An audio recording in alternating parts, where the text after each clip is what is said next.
নমস্কার, আমার ডেইলি ব্লগে আপনাদের সবাইকে স্বাগতম। আজকে আমরা যাচ্ছি শ্রী স্বামী নারায়ণ টেম্পলে, যেটা শিকাগোতে। আমাদের অনেক দিনের ইচ্ছা ছিল এই টেম্পলে যাওয়ার।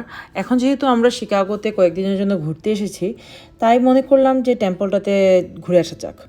যাওয়ার রাস্তাটা কিন্তু খুবই সুন্দর ছিল। আমার মনে হয় সামারে আরও বেশি সুন্দর লাগতো, অনেস্টলি। বাট চারপাশে আজকে অনেক স্নো, কারণ গত রাতে অনেক স্নো পড়েছে, তাই অনেক স্নো। আর এই স্নোর মধ্যে এই টেম্পলটা আরও বেশি সুন্দর লাগতেছে, কারণ টেম্পলটাও সাদা আর স্নো তো সাদাই। সো দেখেন আপনারা কি সুন্দর লাগতেছে টেম্পলটার কাজগুলো এত সুন্দর, এত নিখুঁত।